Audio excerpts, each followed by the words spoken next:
शेपूची भाजी खाल्ली असेल, पालक खाल्ला असेल, मेथी खाल्ला असेल, आंबाड्याची सुद्धा तुम्ही मुगाच्या डाळीमध्ये, तुरीच्या डाळी, हरभऱ्याच्या डाळीमध्ये खाल्ला असाल.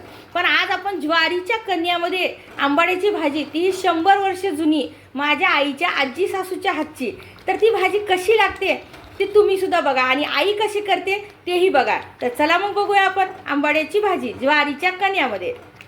नमस्कार नमस्कार, श्री स्वामी समर्थ सर्वांना. तर आज माझी आई की नाही तुम्हाला मस्तपैकी अशी आंबाड्याची भाजी करून दाखवणार आहे. आंबाड्याची भाजी तर सर्वजण करतात, पण कशी करणार आहे, जी तिच्या आजी सासूच्या हातची आहे तशी पद्धतीची करणार आहे आई. ज्वारीच्या कन्या घालून आंबाड्याची भाजी, जी आमच्याकडे कर्नाटकामध्ये खूप खास पद्धतीने ह्या उन्हाळ्यामध्ये नक्की करतात, तर तशी भाजी करणार आहे. आणि असं छान ही शेंडे खुडून घ्यायची. गावाकडे तर काय शेतातली असते, पण ह्या उन्हाळ्यालाही लावलेली असते पाण्यावर. पण आता ही की नाही अशी तोडून घेतलेली आहे बघा. ही भाजी छान खुडून घ्यायची.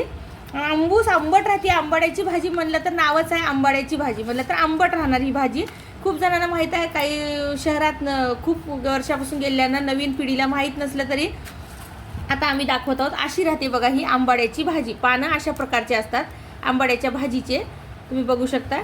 तर ही भाजी मस्तपैकी तर हे असे छान घ्यायचे. आंबट राहते. यायचं जर असं आपण गेलं बाजारात ना, पान चावून बघायचं तर एकदम आंबट लागते. तर ही भाजी आता आई ज्वारीच्या कन्या घालून ही भाजी करणार आहे. तर चला मग आपण बघूया. तुम्ही बघू शकता ज्वारीच्या कन्या करणं म्हणलं तर काय तितकं अवघडही नाही. तर हे बघा आईनं बघू शकता फक्त मिक्सरवर करून घेतलेले आहे ज्वारीच्या कन्या. पहिलं जात्यावर करत होते, आता हे बघा अशा प्रकारे करून घेतले आहेत. कन्या म्हणलं तर त्याचे असं थोडंसं आपण पीठ, थोडंसं कन्या असे राहतात, काही अवघड नाही. आणि हे जर तुम्ही खाल्लात ना तर शरीराला खूप छान राहते. तर अशी ज्वारीच्या कन्यामधली आंबाड्याची भाजी आई आता आज करणार आहे. तर कशा पद्धतीने करायचं, खूप काही अवघड नाही, खूप सोपी रेसिपी आहे. तर बघू शकता ही ज्वारीच्या कन्या हे बघा अशा झालेल्या आहेत. असे वेगळंच रवा असल्यासारखं राहते. तर ह्याचा आपण उपमा सुद्धा करून खातात. तर आता आपण ह्याची ज्वारीच्या कन्या घालून आंबाड्याची भाजी करूया. कोणी ह्या ज्वारीच्या कन्यामध्ये दही लावून आंबील किंवा ज्वारीच्या कन्या म्हणून बी करून खातात. ह्या उन्हाळ्याला पोटाला थंड राहते, चांगलं राहते, म्हणून ते आता आपण करूया. बघू शकता छान कुकर घ्यायचं. पहिलं बाया माठामध्ये शिजवायचे, पाचालं म्हणून राहत होतं त्याच्यामध्ये. आता ही आंबाड्याची भाजी स्वच्छ धुवून घेतली आईनं. ते त्याच्यामध्ये टाकून घ्यायची बुडाला. पहिल्यांदा शिजवत होते पहिलं बाया, तशा पद्धतीनं आई शिजवत आहे. तेवढंच आता चूल नाही, कुठं ते मातीचं माठ नाही, म्हणून अशा पद्धतीने पण करून खायची. ही खाल्लेलं चांगलं राहतं एकदम शरीराला. आता हे शेंगदाणे आणि हरभऱ्याची डाळ आई एक अर्धा तास भिजू घालून घेतली होती, ती त्याच्यामध्येच टाकून घ्यायची. सर्व त्याच्यावर टाकायचं म्हणलं तर छान शिजतंय. तर हे ज्वारीच्या कन्या पण ह्याच्यावरच टाकून घ्यायच्या. शिजलं तर कधी बी चांगलं राहते, म्हणून ह्याच्यावर टाकायचं.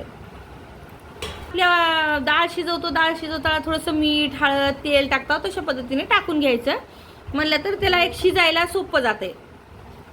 हळद लक्ष्मी राहते, मग गावाकडे कोणत्याही भाजी राहू द्या त्याला हळद टाकेपर्यंत राहत नाही. लसणाच्या पाकळ्या ह्याच्यातही टाकायचं 1-2. आणि आता टाकायचं पाणी. ह्याला जेवढं लागते, जास्त काही लागत नाही, थोडंच पाण्यामध्ये होते, मस्त डाळ शिजते. शिजवून घेऊया आता आपण हे कुकरमध्ये. तर असं कुकरला छान शिट्ट्या करून घेतलेल्या आहेत. आता डाळ आपण काढून घेऊया, म्हणजे शिट्टी पूर्ण झाल्याच्या नंतर काढून घेऊया. आणखी शिट्टी आहे, काढून घेऊया. मग शिट्टी गेल्याच्या नंतर असं छान 4-5 शिट्ट्या काढायचं. मऊ शिजते, डाळ पण शिजते मऊ आणि भाजी पण छान शिजते. कशी झालेली आहे, एकदम मस्त शिजलेला आहे. बघू शकता पाणी बरोबर, सगळं बरोबर झालेलं आहे. आणि ही जी डाळिंब्या, जी डाळ असते, जी शेंगदाणे असतात, ते तसे राहिले तर दाताखाली आलं तर छान लागतात. भाजी सुद्धा एकदम मस्त गरगटी झालेली आहे, घडसाव सुद्धा लागली नाही त्याला. तुम्ही बघू शकता किती छान झालेली आहे, मस्त. असंच खातात कुणी ह्याला थोडीशी तेल, जिरा, लसणाची फोडणी देतात. आता आई फोडणी करून घेणार आहे. आणि भाजीची कन्सिस्टन्सी कशी आहे, अशी इतकीच घट्ट राहू द्यायची, म्हणजे आता ही शिजून आणखी घट्ट होते, का तर भाकरीवर घेऊन खायला यावं अशी राहते भाजी. बघू शकता तेल तापलेलं आहे मस्तपैकी. बघू शकता आता जिरा टाकून घ्यायचं. तेल तापलेलं आहे छान. जिरा फुलला की मग मध्ये राई मोहरी टाकून घ्यायची, मध्ये लसणही टाकून घ्यायचं. आता हा जे ठेचा केलेला आहे ना, हिरवी मिरची, लसूण, जिऱ्याचा ठेचा, तोही ठेचा टाकून घ्यायचं. फोडणीमध्येच टाकायचं, म्हणजे चव खूप छान येते. आणि थोडीशी कोथिंबीरही टाकायची. छान फोडणीमध्ये खालीवर छान लागते, मस्त. फोडणीमध्ये जेव्हा हे ठेचा खालीवरी केलं ना, खूप छान चव येते. कच्चा ठेचा घालायचं नाही, असं ह्याच्यात घालतात कोणी कोणी कच्चा, पण तसं टाकायचं नाही, तिथं टाकायचं फोडणी. तर बघू शकता किती मस्त हिरवगार कलर आलेला आहे. कच्चे हिरव्या मिरच्या कुटलेल्या आहेत आईनं. हळद आपण तिथंही टाकलेली होती, थोडी इथंही टाकून घ्यायची. एकदम घमघम सुवास येत आहे मस्तपैकी हिरव्या मिरच्याच्या, ठेशाचा, लसणाचा. छान फोडणी मस्त छान झालेली आहे. आता टाकून घेऊया आपण मध्ये आंबाड्याची भाजी शिजवलेली, असं छानपैकी टाकून घ्यायची. आता इथं चवीनुसार मीठ टाकून घ्यायचं, थोडंसं गुळाचा खडा टाकून घ्यायचा. आंबट राहते आंबाड्याची भाजी, त्यामुळे टाकतात थोडंसं, तर गुळ टाकावं का तर डोकं दुखायचं ते प्रॉब्लेम होत नाही. अशी मस्त घट्ट केलेली आहे भाजी.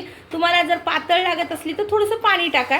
आई पण थोडंसं कुकरला धुवून टाकणार आहे, थोडंसं उगं, जास्त नाही, अन्न वाटोळं करायचं नाही म्हणून. मध्ये हिरवी मिरचीच घालतात का तर लाल मिरचीनं कलर बदलतो, हिरव्या मिरचीनं बघू शकता तुम्ही किती मस्त हिरवीगार भाजी झालेली आहे. अशी भाजी मस्त करायची, आपल्याला जसं पाहिजे तसं करून घ्यायचं.